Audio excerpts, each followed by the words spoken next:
Итак, добрый вечер. Добрый Добро вечер. пожаловать. Наконец-то это случилось. У нас времени мало, поэтому я сразу к делу. Путин признался в том, что мы и так все знали. Что и Андрей Илларионов исследовал давно, что Россия собиралась начать войну с Грузией задолго до 2008 года. Это мы все знали. Зачем он признался? Я думаю, что, видимо, у них какие-то внутренние проблемы. Им надо показать, какие они сильные задним числом. Но реальность в том, что, конечно, они готовились несколько лет. Конечно, не случайно, там случайность не бывает.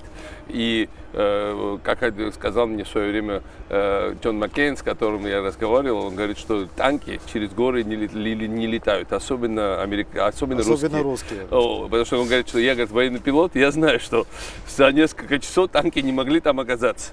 То есть все было готово, все. И не напали мы на спящий город Схинвали, как они говорят. А на самом деле большая армия упражняется в нашем. Точно такой же сценарий, как в свое время Германия напала на Польшу. Судеты. По Польше нет, в Судетах так войны особо не было, но как Германия как напала на Польшу, как Советский Союз напал на Финляндию.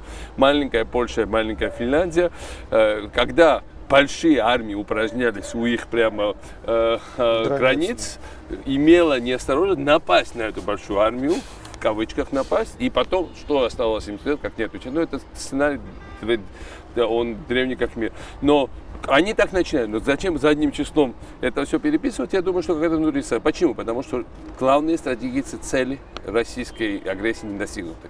У них было в чем они состояли? Совершенно очевидно.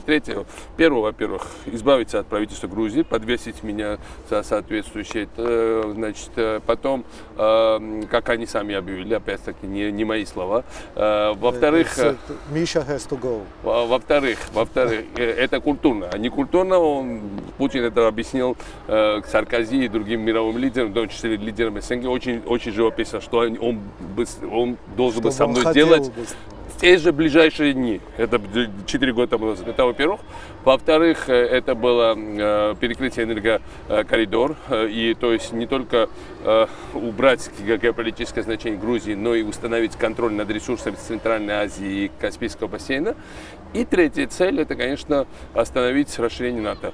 Но первые две цели, что не были достигнуты, очевидно. То есть не только я живы, здравствуй, но Грузия развивается вот такими темпами.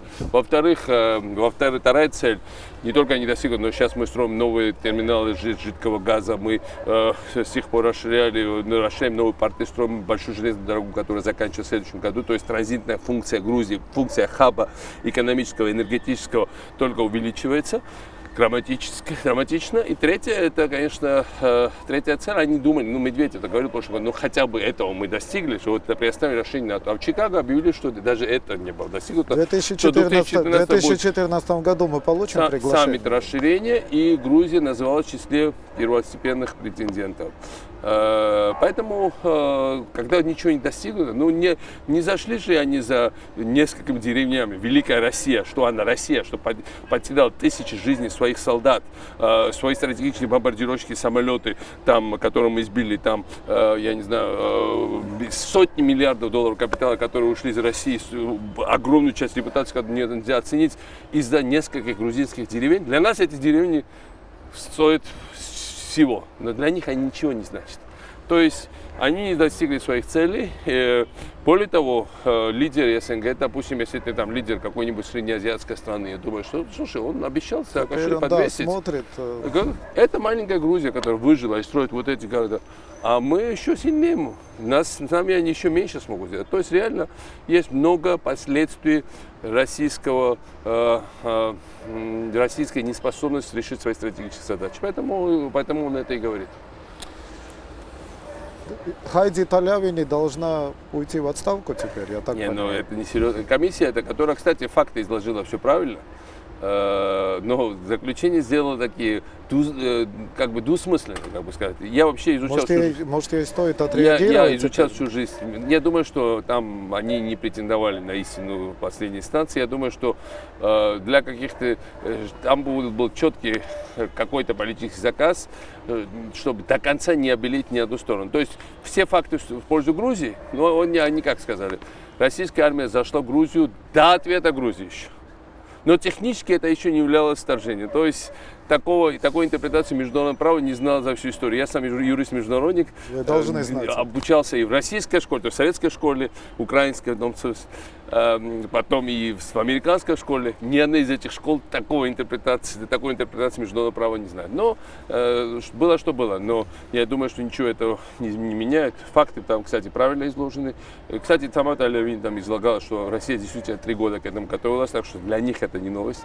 Поэтому я думаю, что в конце концов, правда всегда найдет. Главное, чтобы это не было постмортем. Как бы, если бы нас тогда всех перестреляли и эту страну истребили, то это было бы предметом как бы любопытства историка. А сейчас мы все еще в пределе, и правда вышла на все 100%, может быть, на 99%, как бы, для всех стало очевидно. Поэтому в этом смысле... Вообще, это уникальная ситуация. Вы это часто говорили, я слышал, что Грузия – это маленькая страна, да, с маленькими ресурсами. В принципе, бедная страна. У нас там ВВП на душу населения $5000, да? И мы смогли противостоять, ну то есть, невзирая на то, что в Кремле нас не хотят видеть, мы все равно есть. Давайте посмотрим историю. Советский Союз, Россия вторгалась в Финляндию, страны Балтии. Страны Балтии она взяла буквально за несколько дней в 1939 году. Потом Восточную Польшу сразу взяла, ну, правда, с помощью Германии. Потом Венгрию в 1956 году убила президента, закончила венгерскую независимость. Потом 1968 год Прага. Опять-таки, 1979 Афганистан за час убила президента. Казалось бы, во сколько раз больше страна, чем Грузия, да? Это Афганистан, который, кстати, никто покорить не мог никогда. Да, и они взяли по Афганистану буквально тогда за несколько дней. И вдруг маленькая Грузия, еще раз говорю, они пришли же они за несколькими деревнями. Они и так эту территорию контролируют неофициально. И более того, в юридическом смысле они оказались в более глупом положении. Потому что раньше они хотя бы претендовали на роль миротворцев. А сейчас кто они? А как бы миротворцев нет, оккупировано, все признают это оккупированной территорией, легализоваться они это не смогли. И за оккупацией всегда следует деоккупация. А за какими-то внутренними конфликтами это сложнее, потому что в долгосрочном плане, конечно, там бы играл фактор какой-то симпатии, самоопределения народа, там какие-то факторы. Сейчас это вопрос чисто оккупации или деоккупации. Сейчас все просто, ясно, На четко, бумаге, да? конечно, это трагедия. Я не буду радоваться этой ситуации, но для них это, конечно, очень сложная ситуация. Я бы не хотел оказаться на месте простого россиянина, когда их страна, которая всегда боролась с оккупантами, сама оказалась в роли оккупанта. Я не могу не спросить это, меня это всегда как бы занимало. Вы когда стали президентом, после сразу розовой революции, да, первое, куда вы поехали, была Москва. Я был полон иллюзий, ожиданий, надежд, что, что у нас свои маленькие интересы, у них свои большие интересы, насколько мы могли бы удовлетворить их маленькие, большие интересы, хоть на столечко, может быть, они бы пошли навстречу в других вопросах. Мы им действительно помогли в каких-то многих очень сенситивных для нас вопросах. Я хочу сказать, что сейчас ретроспективно, я думаю, что мы допустили тоже тогда ошибки, но потому что как только они почувствовали, что они в безопасности с нашей помощью, и я желал бы России безопасность, но они это неправильно интерпретировали. Они моментально решили, что наше уже гарантировано для нас, а давайте сейчас возьмем за эту Грузию. При любых следующих, как бы в историческом плане смотреть решениях, в первую очередь мы, даже самая маленькая страна, должна смотреть на свой интерес и очень четко концентрироваться на то, что ей выгодно, что не выгодно. 2008 года август для вас неожиданно был? Или вы все-таки думали, что такое Знаете, уже может быть? кризис перешел в такое хроническое русло, что и да, и нет. То есть мы не знаем, что тогда это будет. Потому что все время была напряженность, и в конце июля, как бы такая уже установившаяся европейская страна, мы половину, по-моему, офицерского состава отправили в отпуск, половина моих людей была в отпуску, мы их собирали со всего мира тогда. Правительство отдыхало.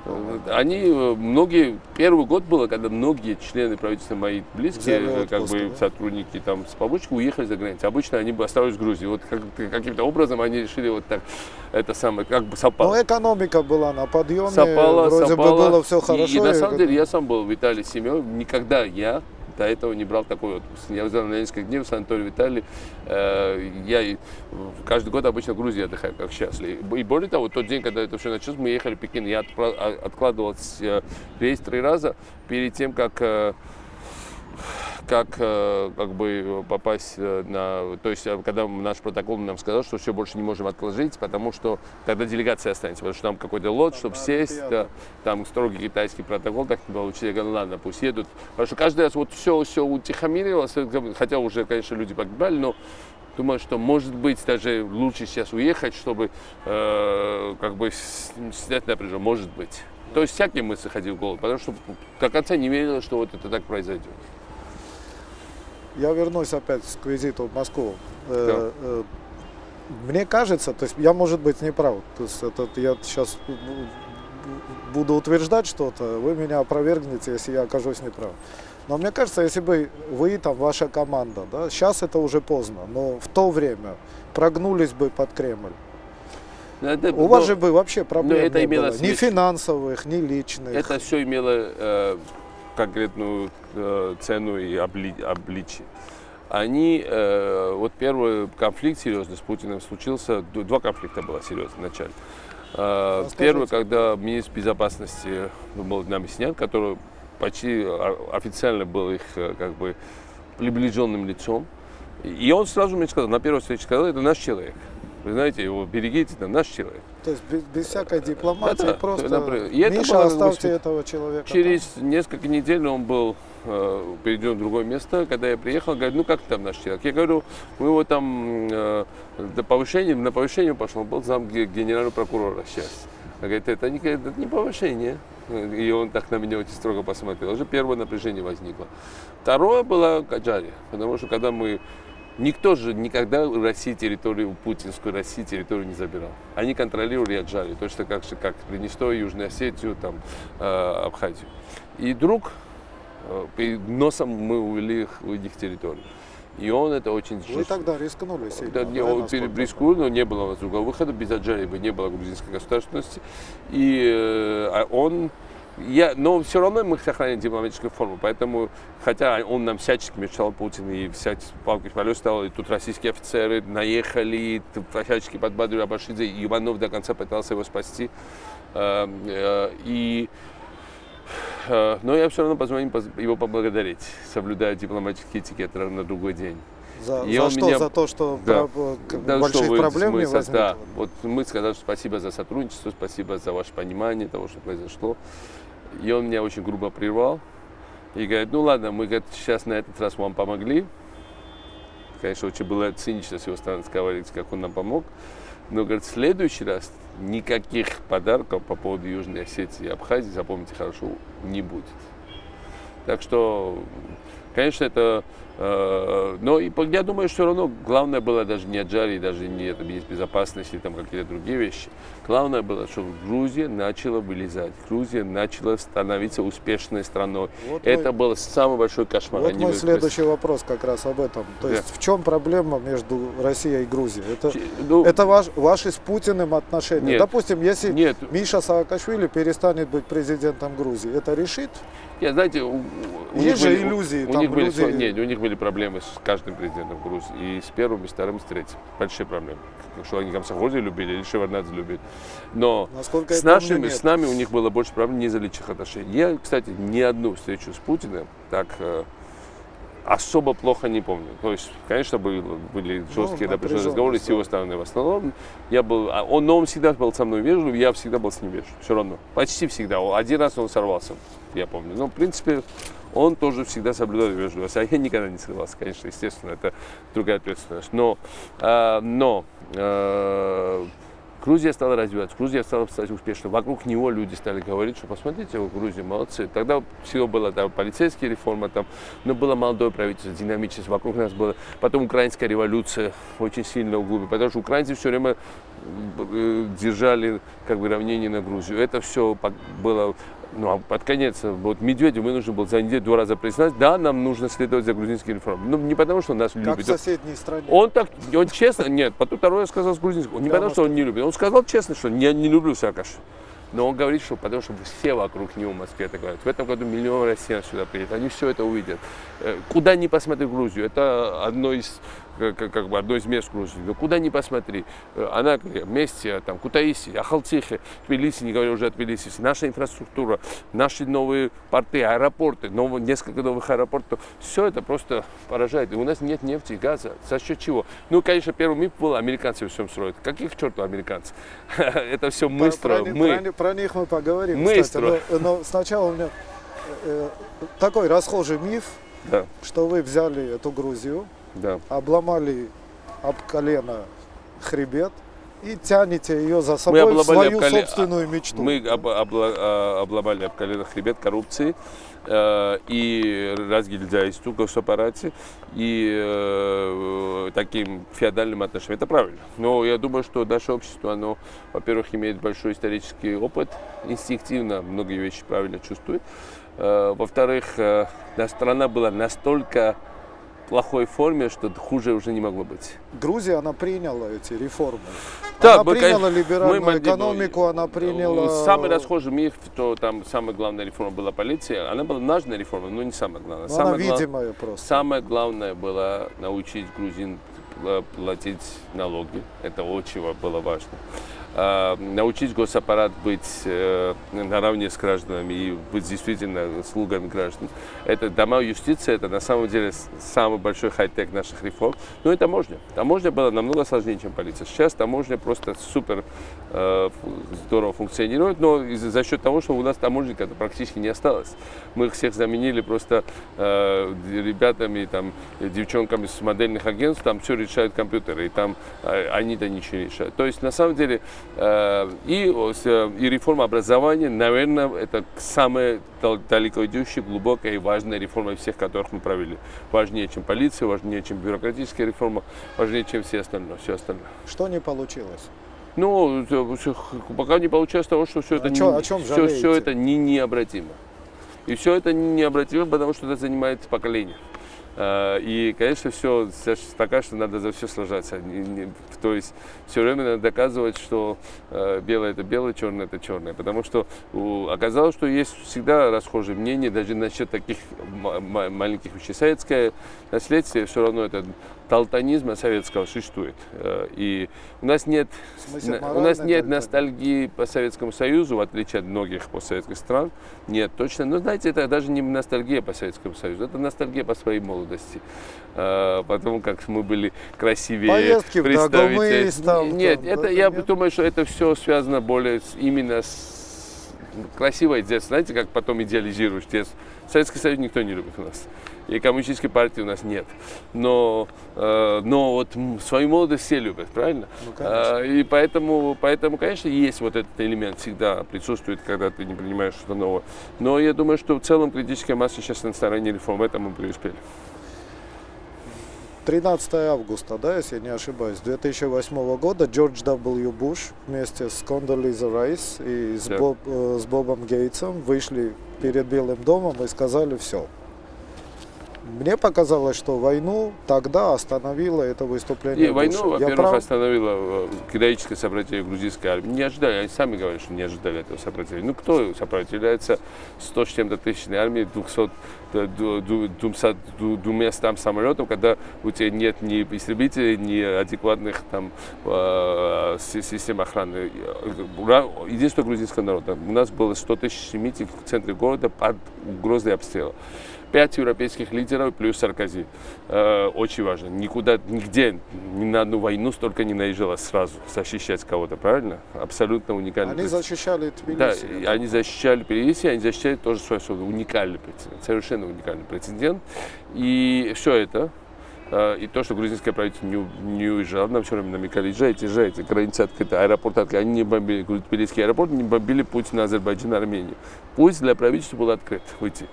Они надеялись, что вы испугаетесь, что ли? Да, конечно. И многие бы, наверное, испугались в других странах.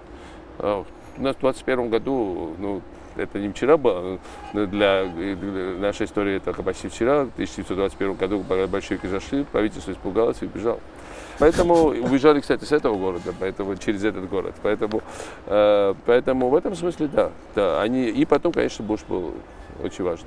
Потому что американцы действительно действовали. Россияне знали, что они действуют. Россияне знали, что на этих кораблях была не просто вода. И поэтому об этом я и сам открыто говорю. Это были тяжелые ракетоносцы, это были, каждый из них был способен на очень серьезные действия. Самолеты были боевым. Я знаю, что воздушные базы и в Турции, и в Румынии были приведены полная боевая готовность. И американцы были расстроены тогда очень решительно. То есть это было настолько серьезно? Конечно, было серьезно, и россияне прекрасно про это знали. Об этом знали, и американцы прямо сказали. Поэтому был момент, когда американцы колебались, но потом они приняли решение. У вас были очень теплые отношения, наверное, и сейчас, с Джордж W. Буш, да, и с его администрацией. Известно это дело, да. То есть вы друзья фактически. Сейчас другой президент в Белом Нет, доме. Вы с Обамой друг друга понимаете? Во-первых, с этой администрацией у нас просто очень тесное сотрудничество. Хиллари Клинтон была тут 2 раза, но кроме этого она все время про Грузию говорит. И Байден был здесь 2 раза. Но не только в этом дело. Эта администрация сделала для нас очень много и гораздо больше, чем можно было представить. Они объявили программу помощи грузинской армии сейчас, программу помощи, которая очень значительна. Вот этот новый уровень, он есть, о котором вы говорили? Который даже превосходит все мои ожидания. Это прекрасно. И во-вторых, что очень важно, они объявили о начале диалога по свободной торговле. И мы будем единственной страной в Европе, у которой сейчас появится шанс иметь свободную торговлю с Соединенными Штатами. Это для нашей экономики просто манна небесная. Очень важно. Человек, пишущий про экономику, он скажет, это будет здорово. Да, потому что у нас будет свободная торговля с Евросоюзом, с Соединенными Штатами, с СНГ. И поэтому, то есть, реально, сейчас совершенно сногсшибательные вещи происходят между Грузией и Америкой. И я думаю, что нам грех жаловаться на невнимание этой администрации. Совершенно понятно, что эта администрация из-за экономического кризиса, многих объективных факторов и субъективных более занята внутренними делами. Но если кто-то чувствует себя обделенным, мы не входим в это количество стран, которые чувствуют себя обделенным их вниманием. Значит, во-первых, с концом вашего 2-го президентского срока меняется Конституция. Да. И Грузия фактически, то есть вступают в силу эти изменения, и Грузия фактически становится из президентской республики, она превратится в парламентскую или, если угодно, в полупрезидентскую. Грузия готова вообще к такого рода демократии? Нет, более того, я думаю, что демократия, но больше демократии для Грузии предмет стабильности. Потому что на бумаге можно написать сколько угодно себе полномочий, как было у нас в нашей Конституции, у президента. Но в маленькой стране это реально мало чего означает. Если нет политики в залах, то она выливается на улицу. И мы прожили через несколько лет уличной политики и угрозу уличной политики. И от этого очень долго до конца еще сегодня не избавиться. Поэтому чем больше будет властидержателей, акционеров этой власти, тем власть будет стабильной. Я по своей натуре коллективный игрок. Я люблю со многими людьми советоваться. Я люблю, когда со мной спорят, не соглашаются, даже иногда кричат на меня. Не то, что это приятно, но это правильно, потому что это держит себя в форме. Поэтому для меня это совершенно не представляет проблему. И подумаю, что для всех будущих властей Грузии это модель. Так же, как децентрализована наша власть. Парламент уходит во 2-й город, но от этого он слабее не становится. Наоборот, он становится сильнее, потому что вместо того, чтобы все решала одна улица в центре Тбилиси, сейчас вся страна будет решать идет из центра страны. То есть психологически это, вот иностранцы не понимают, они делают, да, парламент куда-то убрали, чтобы убрать подальше глаз. Они просто глупые, они не понимают нашу специфику. А специфика совершенно в другом, что надо, чтобы из элитарного маленького кружка управления перейти, это маленькая страна, но она почти 5 миллионов человек, 4 миллиона 700, но будет скоро будет 5. Не надо, чтобы одни и те же 100 тысяч людей все решали. Все остальные тоже должны решать, а остальные 4 миллиона 600. Поэтому в этом смысле это приведет в силу новую энергию. Последний вопрос, Так. и все, обещаю. Чуть-чуть личный. Скажите, вы армянин? Я всегда говорю, что если вы ненавидите азербайджанцев, я азербайджанец. Если армян, то я армянин. Если евреев, то я самый большой еврей в мире. И в любом случае я останусь самым таким большим грузинским патриотом. Потому что Давид строитель, он, когда люди говорят этническое, это мотив патриотизма, а никто не может возражать против авторитета Давида строителя. Я всегда говорю, как насчет Давида строителя? Он дал всем религиям единое право. Он ходил в одну мечеть, потом в синагогу, потом в эту церковь, в другую церковь. И для него этническое происхождение он не был имело царем всех значения. Грузии, он привез киевчанам. Как насчет этого? И там все эти патриоты, если они порядочные, они начинают теряться, потому что это действительно было так. Грузия смесь всего. И мы потому и очень перспективная страна, что мы маленькая страна, но мы многие века все эти культуры соединяют в себе, и тут есть остатки, следы всех культур, и это наше богатство. Я этим очень горжусь, я это чувствую буквально на себе. Конечно, вся моя семья, она происходит из разных стран Грузии, из Запада, Востока. Восток, он более жесткий, как бы, он более такой прямой западный, он более склонен к компромиссам. Потом во мне это все два начала такое мигрельское, такое компромиссное, спокойное. Мы не хотим конфликта, все должно быть мирно, спокойно. С другой стороны, есть такое вот... упрямство Восточной Грузии. Поэтому во мне это все соединено, но от этого жизнь становится интереснее, чтобы разные начала тебе борются. Спасибо. Спасибо. Спасибо.